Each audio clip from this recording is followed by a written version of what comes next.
Welcome to another video, Purple Political Talk here. Today is Wednesday, August 11th, 2021, and today we're going to be discussing the 2024 presidential election and take a look at one of my favorite scenarios to cover, a scenario between former President Donald Trump and incumbent US President Joe Biden in a 2020 rematch. So this is going to be an update to my prediction, as I've done predictions of this in the past, and I think this race has changed a lot, I would say, in the last month, considering where both of these candidates currently are politically, where they stand with the country. And I think this race would be interesting regardless, because it really becomes a battle of who is more likable in a way. Because I would say both of these candidates are extremely unpopular with certain sectors of the American public. And I think it's going to be, again, another election that, it's going to be defined by the enthusiasm to not vote someone in, but to vote someone out, or keep them in office because they don't want the other person to come in.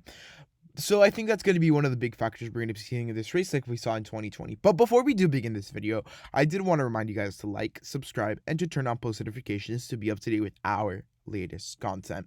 I also want to remind you guys that channel memberships are now open. If you'd like to help and support the channel, you can become a channel member by pressing the link down in the description or pressing the join button next to the subscribe button. And in that spirit, I did want to give a very big shout out to David Maxwell and Adam Hurst, our Purple Political Talk channel members.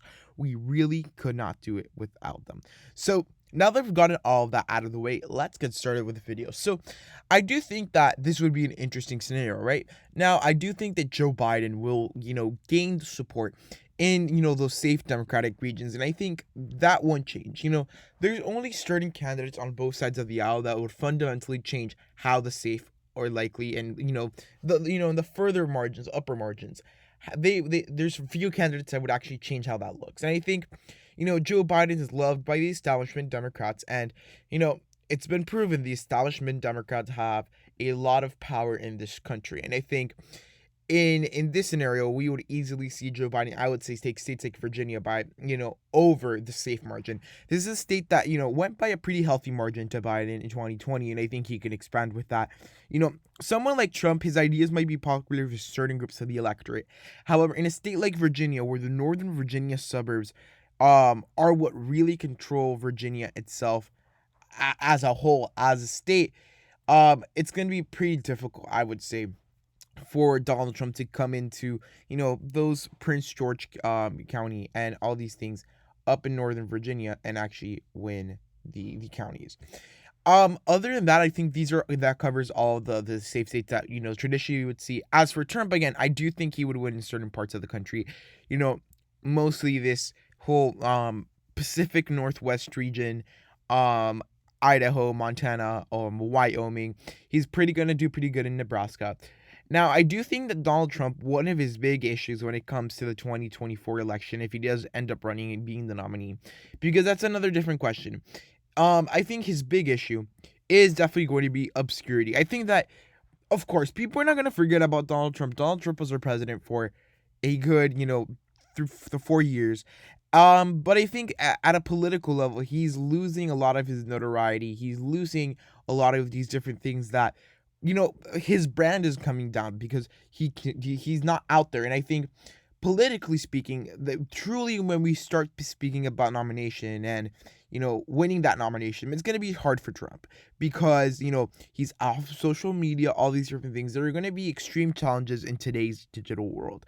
In addition to that, I think in a lot of these swing states, Trump's legacy is going to be pretty hard to fight. And I think we also have to remember the country might not be in the same place it is today. I think we might be in by the time 2024 comes, in a place where the Democratic Party is going to have fundamental challenges because Congress is probably not going to be, on their side, and it's going to be very hard to govern and, say we actually got something done.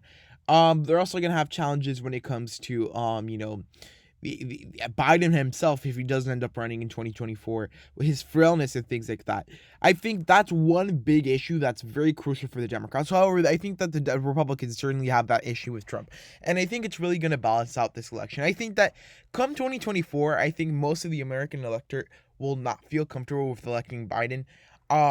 Not because they just don't want to elect a Democrat, but more because of how old Joe Biden is. But I think that in 2024, the Republican Party, if they run Trump, they could have certain challenges, and we're going to see this as we discuss the likely states. So, with that being said, let's move on to the likely states.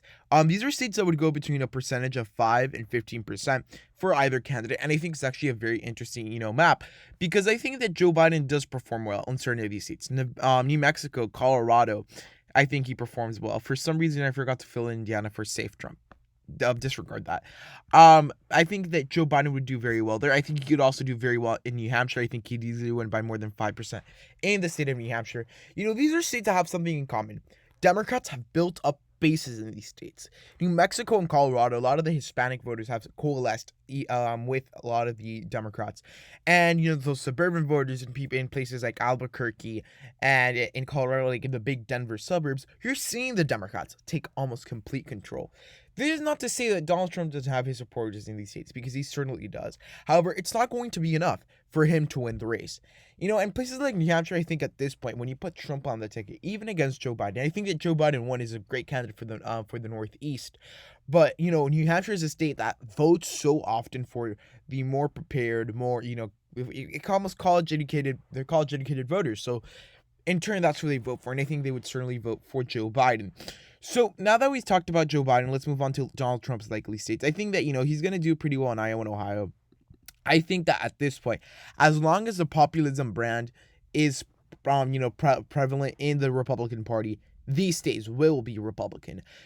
I think that the whole establishment thing is very popular in the state of Iowa and Ohio, and we're going to end up seeing, the Republicans take control of those states, and I think they're going to solidify them. And I think Donald Trump, even if he runs in 2024 with the distinct challenges I did mention before, with marketing, putting himself out there, being able, to actually run a successful campaign that's based on social media. We must not forget that one of the main reasons, like other than, Hillary Clinton and her emails, the reason why Donald Trump won the 2016 election, is the real reason, is because he knew how to exploit social media and use it to his advantage. Without that, I think it's going to be very tough for Donald Trump to end up winning. I think he certainly does end up winning in Iowa and Ohio. These are very Republican states.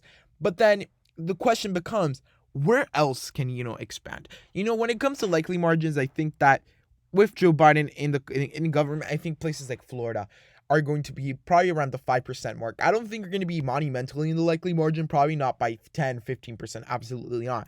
The Democrats still have some support in Florida, and I think, Florida going extremely red is something that I think a lot of people exaggerate. Florida is a state that could be closer, and I do think that, with the current state of the country, and I think where, the whole Democrat socialism message stands, which I think is the main issue in Florida for the Democrats, I think Donald Trump ends up winning there.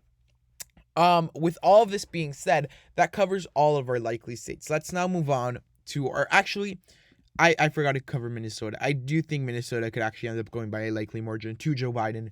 A state that the Democrats have been constantly, expanding, and I think it's going to be a theme in 2024. Okay, now actually moving on to our lean states. The lean states are states that would go by between 1.5% and 5%. For the Democrats, I think that there's certainly a group of lean states for them. With Joe Biden on the ticket, I think they could easily win places like Nevada by a lean margin. Places like Michigan in the lean margin. And, I think the rest of these states are going to be fundamentally closer. I think that Joe Biden could also do very well in Nebraska's 2nd district. Again, assuming it stays the same. Nevada and Michigan are two states that are trending more Democratic. I would say that, of course, these states are definitely less blue than they were, in 2008. However, I think that, Joe Biden still has enough of control here. A lot of people talk about Republicans in Nevada and say, oh, they could win. I disagree with that. I still do think that Democrats have enough control.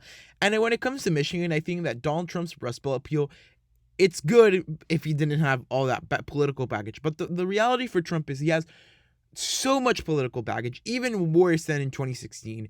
He won these in 2016 very narrowly. We saw how it turned out for him in 2020, and I think that, unfortunately for Trump, even if he thought the election was stolen, which I'm not going to get into because, YouTube is very sensitive about that, but even if he thought that, him going out and explicitly campaigning and, creating this thing to the point where he looks like he's a conspiracy theorist is going to be bad in places like with Michigan and Nevada, which are close states that I would say that the Republicans had a good chance of winning, but I think after January 6th, all of that is out the window.